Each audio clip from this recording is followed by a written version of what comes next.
Hello दोस्तों, क्या हाल चाल है। आशा करता हूँ कि आप बहुत अच्छे होंगे और आपको नया साल बहुत बहुत मुबारकबाद हो। हाँ जी, हम चर्चा करें हाल ही में जो बांग्लादेश के अंदर चुनाव हुए हैं उस पर हम चर्चा कर रहे हैं।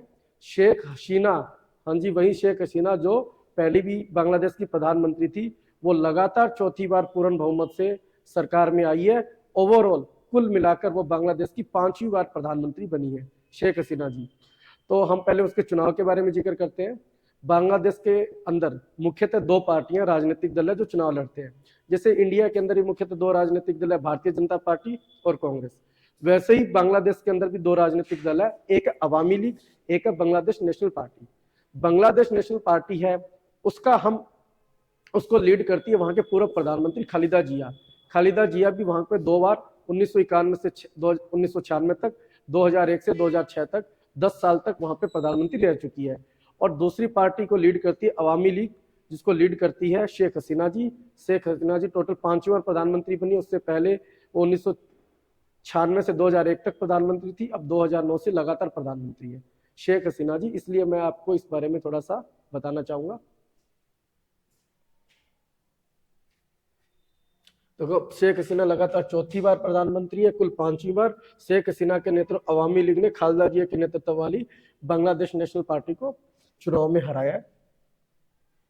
दूसरा मैं आपको बताऊंगा कि जब शेख हसीना जी पांचवी बार प्रधानमंत्री बनी है तो शेख हसीना जी ने मीडिया को संबोधित करते हुए जीतने के बाद भारत सरकार की या भारत की बहुत प्रशंसा की है।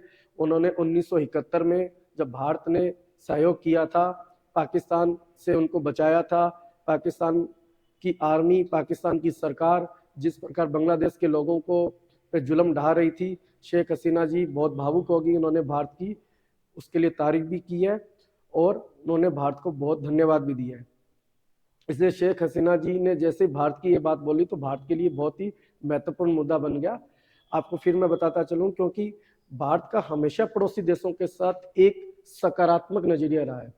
जैसा कि 1996-97 में गुजराल साहब देश के जब विदेश मंत्री थे तो उन्होंने गुजराल सिद्धांत दिया था, जिसको मोदी जी अभी आज के दिन में नेबरहुड फर्स्ट पॉलिसी के नाम से शुरू कर रहे हैं। इसके तहत यही है कि जो हमारे पड़ोसी देश है, चाहे वो भारत से छोटे क्यों ना हो, पर उनके साथ भारत का बर्ताव हमेशा एक बड़े भाई वाला रहा है। तो इसलिए बांग्लादेश के साथ भी हमारा व्यवहार एक बड़े भाई वाला रहा है। आज के दौर में यदि आप देखोगे साउथ एशिया के अंदर भारत का यदि व्यापार वाणिज्य सबसे ज्यादा किसी देश के साथ है तो साउथ एशिया के अंदर भारत का बांग्लादेश के साथ है। और ऐसा नहीं है कि भारत बांग्लादेश के साथ सारी सारी चीजें बिल्कुल पॉजिटिव चल रही है। कुछ चीजें ऐसी भी है जैसे व्यापार वाणिज्य पॉजिटिव चल रहा है, इन्वेस्टमेंट को लेकर पॉजिटिव चल रहा है, विदेश नीति को में आतंकवाद जैसे मुद्दे हैं, साइबर सुरक्षा जैसे मुद्दे हैं, इन पे हमारा एक बिल्कुल पॉजिटिव रूप से दोनों के साथ हमारे एक मैत्रीपूर्ण संबंध है। किंतु कुछ ऐसे विषय भी है जो वापस चर्चा में बने रहते हैं पिछले 2 4 5 सालों से, कि जो भारत और बांग्लादेश के मध्य एक मुद्दा बना हुआ है।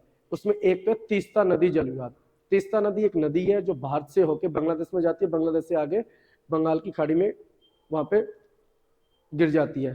तो इसके अंदर जो भारत इसको बांग्लादेश को कुछ पानी देता है, तो बांग्लादेश के साथ ये संधि होने के तहत बांग्लादेश अब वापस भारत से रिक्वेस्ट कर रहा है, भारत पे एक प्रेशर डालने की भी कोशिश करता है कभी कभी, और भारत से अनुरोध कर रहा है बारी बारी कि आप तीस्ता नदी में से थोड़ा पानी हमारा हिस्सा और बढ़ाओ।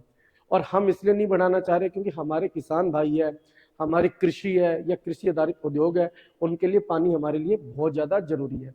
तो एक तो इन दोनों के बीच में ये मुद्दा बना हुआ है जो हमेशा चर्चा में बना रहता है। एक आपने सुना होगा कि थोड़ा सा 1 मिनट पीछे की तरफ जाता हूँ, लेके चलता हूँ वापस। जैसे हमारे पड़ोस में एक बर्मा देश है जिसको म्यांमार बोलते हैं। म्यांमार के अंदर एक रोहिंग्या मुसलमान रहते हैं। रोहिंग्या मुसलमानों को थोड़े समय पहले बंगला बर्मा के लोगों ने वहां पे उनके ऊपर जुल्म ढा के उनको वहां से माइग्रेट कर दिया था, वहां से भगा दिया था।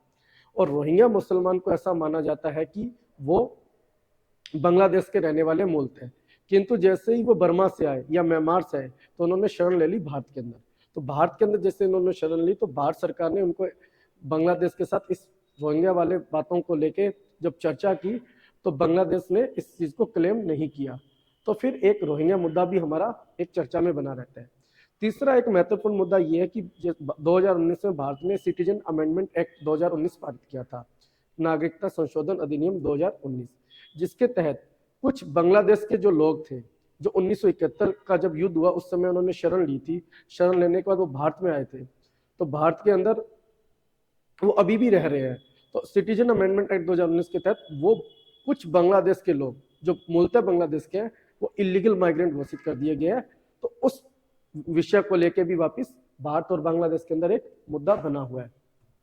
और एक है आपदा प्रबंधन। आपदा प्रबंधन इसलिए जैसे कि अब असम में बाढ़ आ जाती है तो सीधा बांग्लादेश को भी प्रभावित करती है, या बांग्लादेश के अंदर कुछ भी मान लो सुंदरवन में कुछ चीजें हो रही है तो भारत के पश्चिम बंगाल तक उसकी बात पहुंच जाती है।